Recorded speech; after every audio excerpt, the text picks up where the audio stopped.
Assalamualaikum warahmatullahi wabarakatuh. Berjumpa lagi dengan saya di channel Sikumbang Jaya Farm. Apa kabar para pemirsa? Mudah-mudahan Anda diberi kesehatan oleh Yang Maha Kuasa. Di video kali ini kita akan bahas seputar bibit dan pakan lagi, Pak. Ini kita bahas terus berulang-ulang supaya tertanam di mindset peternak yang namanya bibit bagus, pakan bagus mutlak penting.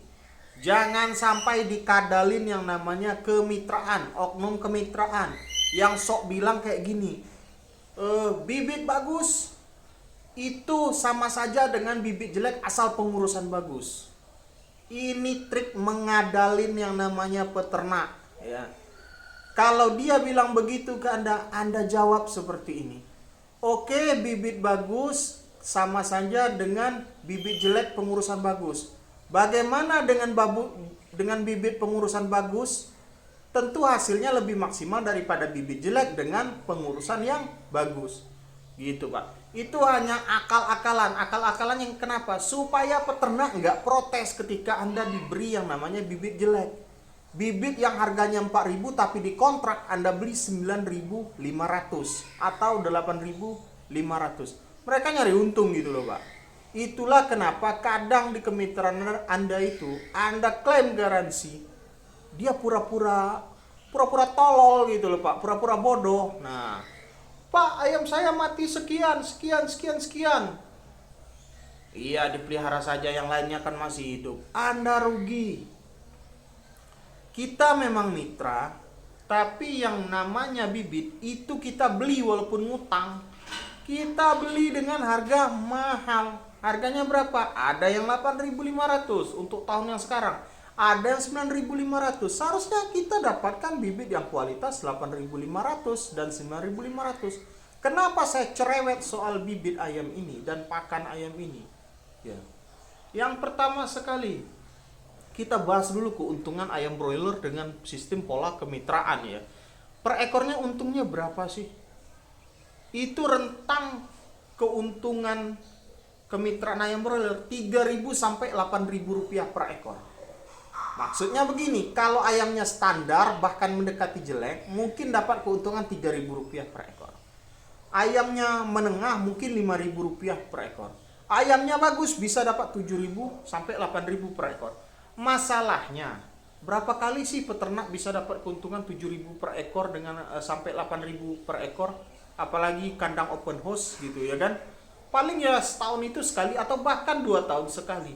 Yang paling sering terjadi itu 3.000 sampai 4.000, 5.000 rupiah. Itu yang paling sering terjadi ketika peternak kemitraan mendapatkan keuntungan. Nah, apa hubungannya Mbak dengan bibit? Oke, kita bahas.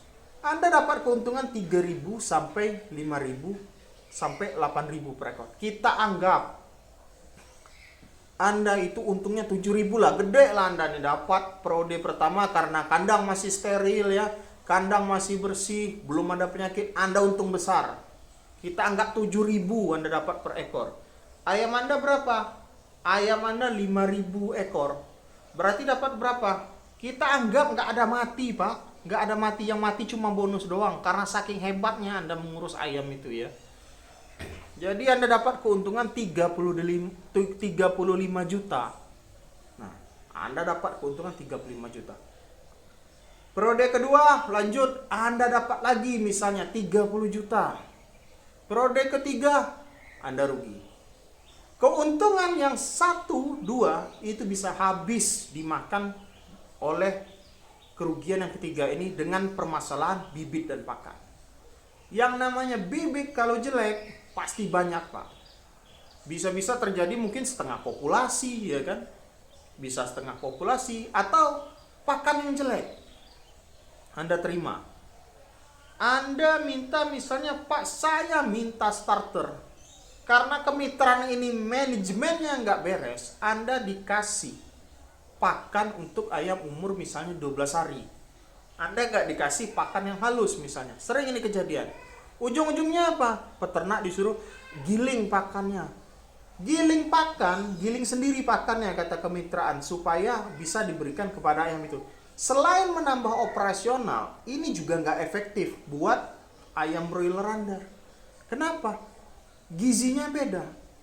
Pakan ayam broiler yang untuk 0 hari itu gizinya beda, Pak. Setiap starter, pre-starter, starter, finisher itu berbeda kandungan gizinya sesuai dengan umur. Mungkin di ayam yang pakan halus untuk 0 hari proteinnya lebih tinggi lagi dikarenakan ayamnya butuh yang namanya protein untuk pembelahan sel, menumbuhkan badannya.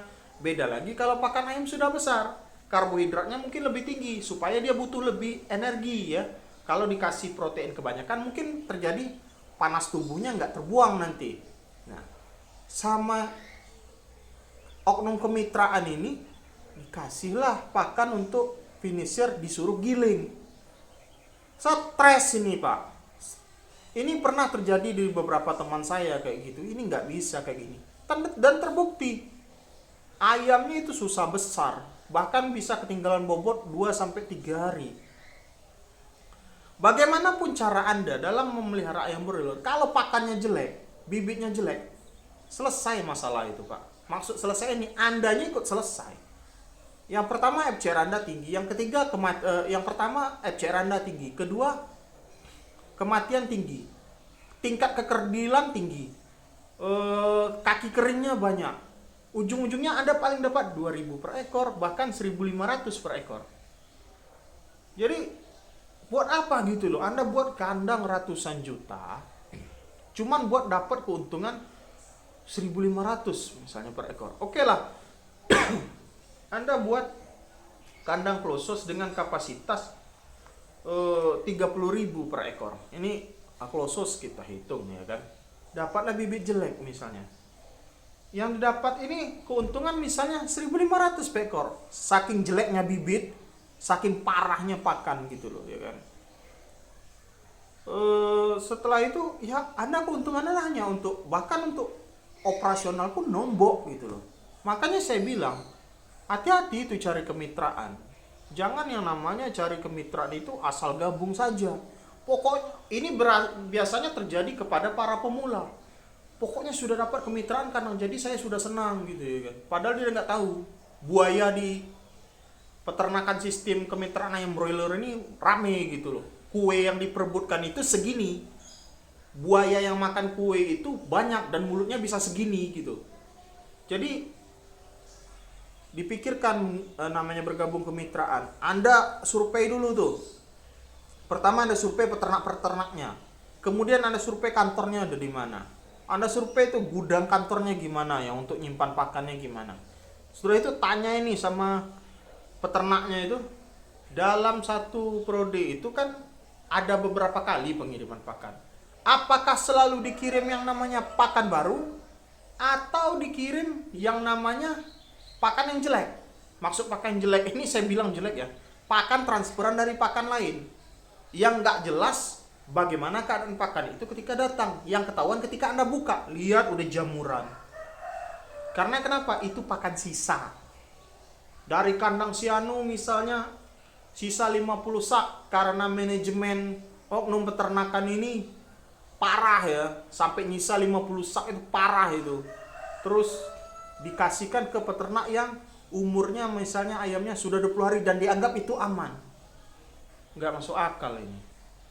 Kalau Anda mau transfer pakan kayak gituan tuh Pak, itu amannya mungkin di ayam yang 1 atau 2 hari lagi mau panen. Itu baru aman. Ini baru 20 hari sudah ditransfer misalnya. Ada nggak peternak yang mengalami hal seperti itu? Banyak. Nggak mungkin dong pakan yang sudah lama yang di peternak itu terus kemitraan buang dibagi-bagi. Jarang Pak, rugi dia. Harus peternak itu yang ngabisin. Harganya sama, harga pakan baru. Ini nih jeleknya yang namanya monopoli. Ya, monopoli jeleknya gini, kontraknya gini. Hak kita itu menerima barang yang berkualitas itu kayak udah hilang gitu loh. Kita beli harga segini dapat harga segini. Makanya saya nganjurkan para peternak Indonesia ini sebaiknya itu bersatu ya. Cuman payah menciptakan yang seperti itu, butuh power yang besar, butuh yang namanya otak yang cerdas, dan terus dengan tingkat kesadaran yang tinggi, mandiri, buat pasar sendiri gitu. Kalau zaman dulu enak, zamannya siapa ya? Pak Presiden Soeharto, perusahaan hanya boleh mencetak bibit dan membuat pakan. Beternak kagak boleh ikut. Yang beternak siapa? Rakyat. Hasilnya apa? Sejahtera peternak. Bisa peternak mengendalikan harga segala macam. Lumayan bagus dulu. Sekarang perusahaan sudah buat pakan, buat bibit, buka pula kandang dengan jutaan ekor populasi. Jadi peternak mandiri itu kegulung gitu loh Pak. Kegulungnya kenapa? Kalah modal. Sekarang ini kan yang namanya modal bisnis ini, siapa yang besar dia yang ngalah. Jadi peternak rakyat ini kayak hanya menonton dari pinggir melihat kejayaan peternak-peternak yang besar. Kita butuh kebijakan yang lebih bagus lagi lah untuk membela peternak kecil. Mudah-mudahan peternak rakyat Indonesia bisa lebih sejahtera lagi. Itu saja yang dapat saya sampaikan seputar keluhan bibit dan sapronak dan peternak rakyat Indonesia. Jangan lupa bagi yang ingin membeli obat lalat, WA 0831 6046 5158. Mungkin yang saya sampaikan ini agak melebar Pak ya, tapi itulah keluh kesah di otak saya. Assalamualaikum warahmatullahi wabarakatuh.